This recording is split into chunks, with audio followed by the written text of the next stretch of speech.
¿Cómo están, amigos? Muy buenos días.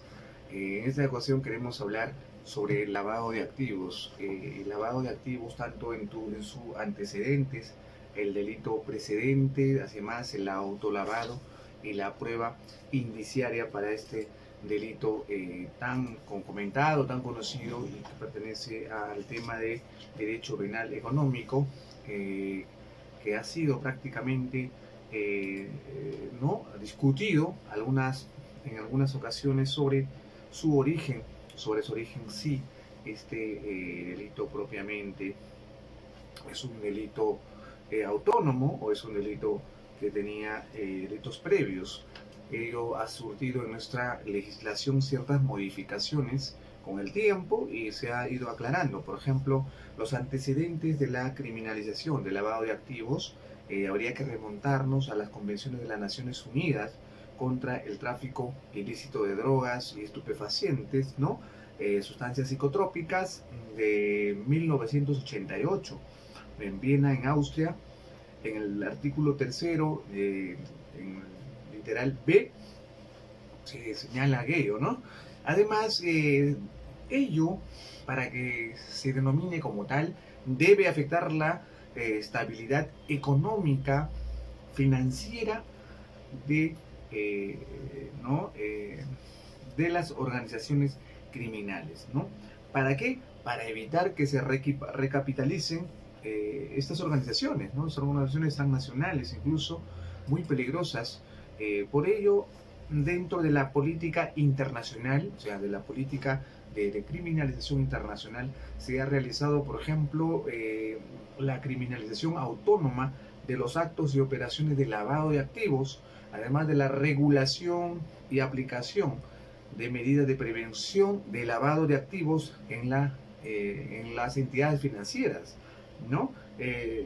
Lo que estoy comentando son diseños, 6 diseños políticos internacionales que se habrían realizado a efecto de poder controlar, ¿no? Las operaciones financieras, que es el medio donde se podían ocultar los, las ganancias de estas ilegalidades, ¿no?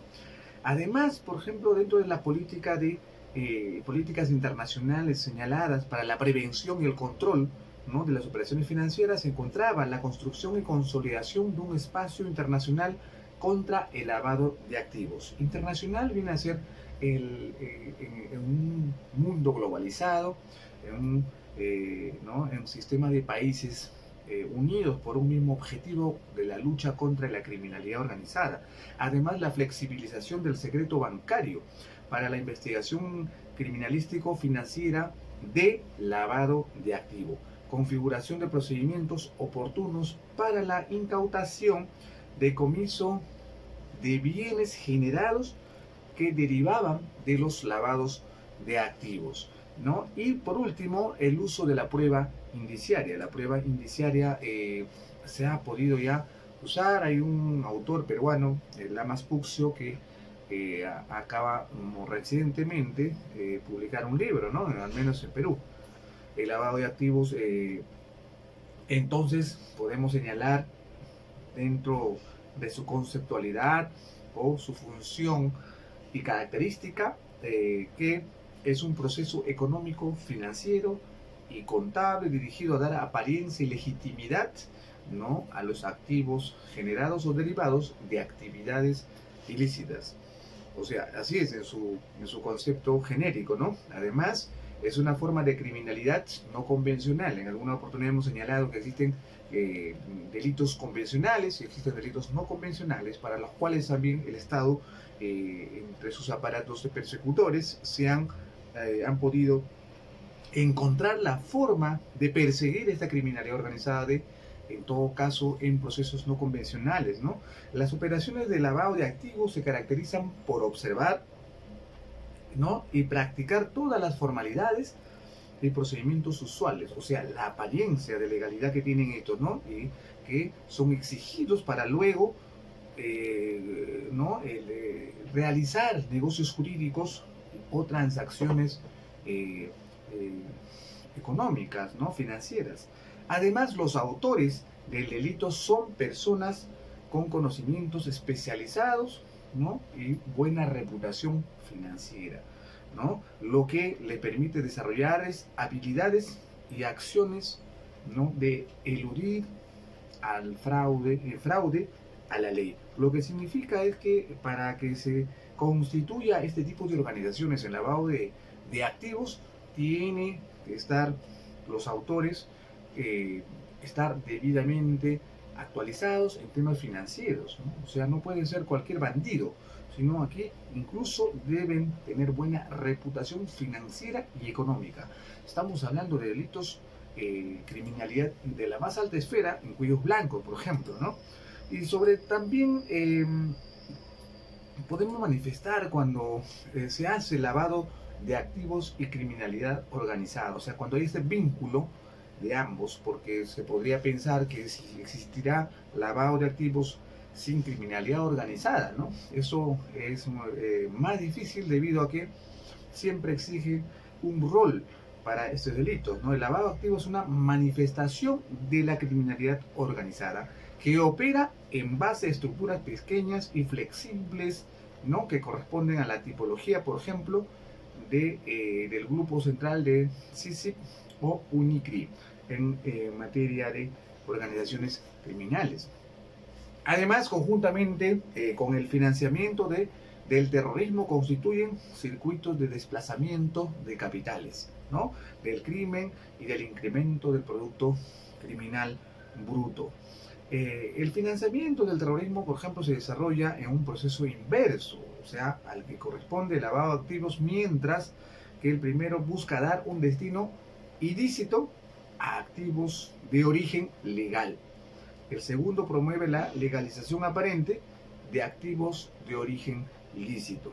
Incluso el lavado de activos, ¿no? En sus orígenes se suscitan a efecto, universalmente se suscita a efecto de poder también ponerle un pare al financiamiento del terrorismo, ¿no? No solamente en todo caso, la función inicial o motivos de persecución de este tipo de delitos habrían sido un tema de desarrollo financiero o económico ilegal, como previo a un enriquecimiento ilícitos, sino que también frenar actos que se pudiesen haber verificado objetivamente sobre financiamientos a grupos terroristas.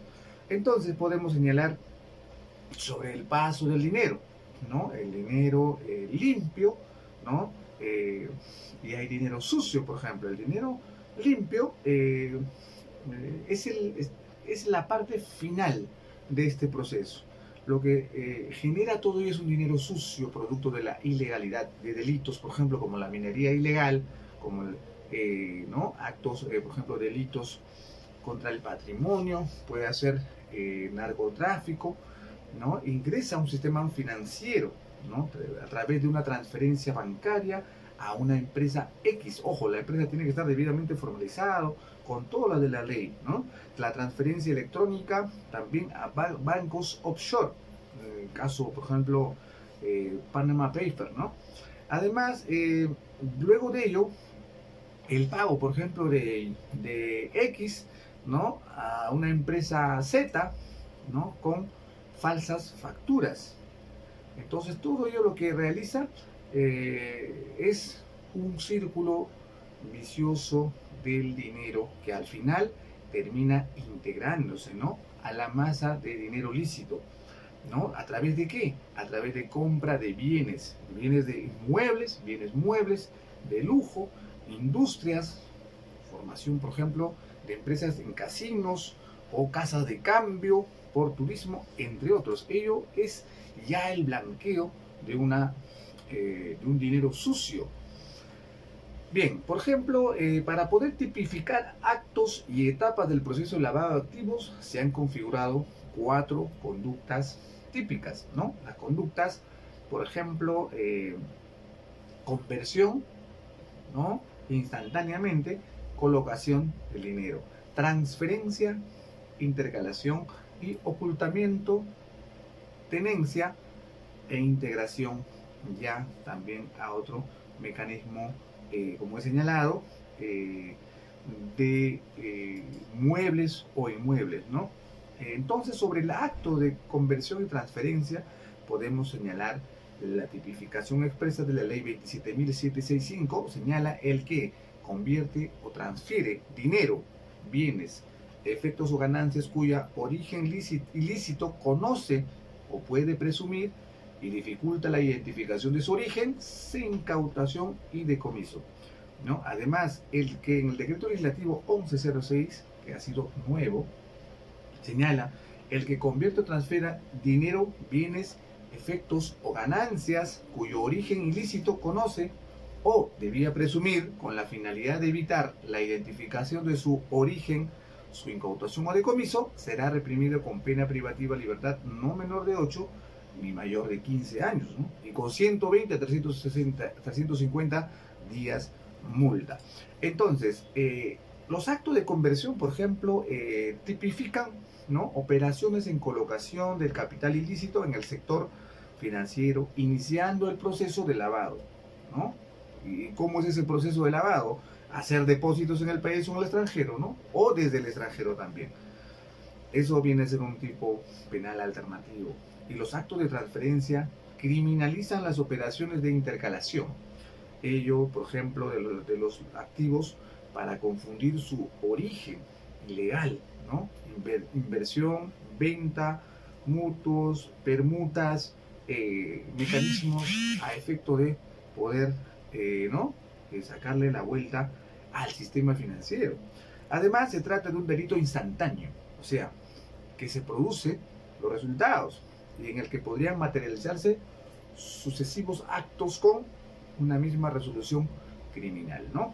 Se llama delitos continuados también, o varios independientes, por ejemplo, con un concurso real homogéneo. Asimismo, ellos pueden intervenir simultáneamente o sucesivamente con varias personas. Ello es estamos hablando de una organización criminal, y justamente el lavado de activos no es más que la manifestación de la criminalidad organizada en una especialización. Y la tipicidad subjetiva, o sea, exige dolo, obviamente, ¿no? Exige dolo, ¿no? Dolo directo o eventual también, ¿no? Requiere un elemento subjetivo especial, por ejemplo, la tendencia interna trascendente, que representa como un objetivo. ¿Qué es eso? Evitar la identificación del origen o de la ubicación o de sustracción de medidas cautelares reales. Ya no debe ser un resultado que marca el momento consumativo del delito, no, lo que ahora es el delito de peligro. Bien, para terminar, la tipicidad objetiva. Existe, para ello, por ejemplo, existe un sujeto activo. La tipicidad objetiva no es más lo que señala el Código Penal, ¿no? Sujeto activo es el que. El que, la conducta típica sería convierta, transfiere, objeto de la acción del dinero, o sea, el que convierta, transfiera dinero, bienes, efectos o ganancias. Eso es la tipicidad objetiva. Si existe estos elementos fácticos al inicio, estamos hablando de una tipicidad objetiva evidenciada. Y para la tipicidad subjetiva, para el dolo, para que pueda existir, ¿no?, el tema de tipicidad objetiva y subjetiva, que son propios de un delito doloso, entonces tendríamos que señalar, para dolo sería cuyo origen ilícito conoce o debería conocer. O sea, el sujeto que realiza este tipo de maniobras, ¿no?, financieros, internaliza o conoce, ¿no? A pesar de ello, cuando dice, por ejemplo, conoce o debía presumir, estamos hablando con la finalidad de que se pudo evitar, ¿no?, de evitar. Pero a ellos se dota de la trascendencia interna trascendente, ¿no? La tendencia interna trascendente, ¿para qué? Con la finalidad de evitar, ¿no?, identificándolo, ¿no?, incautándolo o decomisándolo. Bien, entonces dentro también de este delito de lavado de activos existe, por ejemplo, en la configuración propia de la ley mencionada, en el artículo 2 señala acto de ocultamiento y tenencia. Es una de las manifestaciones más evidentes del delito de lavado de activos. El que adquiere, utiliza, guarda, custodia, recibe, oculta. Todos son verbos que dotan a esta figura típica. Transporta dentro del territorio o república, introduce, retira del mismo o mantiene en su poder dinero, bienes, efectos o ganancias de origen ilícito. Conoce o puede presumir y dificulta la identificación de su origen, su incautación o decomiso, ¿no? Todos esos elementos lo que configuran al artículo 2, acto de ocultamiento y tenencia en la que dota al tipo objetivo, por ejemplo, del delito de lavado de activos. Y el que adquiere, utiliza, guarda, suministra, la modificación del decreto 1106, el que adquiere, utiliza, guarda, suministra, custodia, recibe, oculta, mantiene en su poder dinero, bienes, efectos, ganancias, cuyo origen ilícito conoce, debía presumir con la finalidad de evitar, ahí sí ha cambiado, ¿no? Evitar, ya no dificulte la identificación, sino el cambio ha sido evitar la identificación de su origen o su incautación o decomiso. Será reprimido con pena privativa de libertad no menor de 8 ni mayor de 15 años, ¿no? En fin. Entonces ellos, por ejemplo, este cambio, lo que justamente el cambio legislativo o la variación legislativa lo que trata de realizar es facilitar la labor, por ejemplo, del órgano persecutor del delito, además también para que este delito no quede impune o tampoco se dote de arbitrariedad al momento de su resolución por la parte de la autoridad jurisdiccional que viene a ser los jueces. Bien, estimados amigos, esto es una parte introductoria del delito de lavado de activos para poder estar informados, y vamos a hablar seguramente de una segunda parte sobre también este mismo delito, que ya son un poco más profundos. Por ejemplo, hablar sobre los actos de ocultamiento y tenencia o la trata de un delito permanente, por ejemplo, la naturaleza de este delito y la tipicidad subjetiva que exige el dolo directo o eventual. Muchas gracias.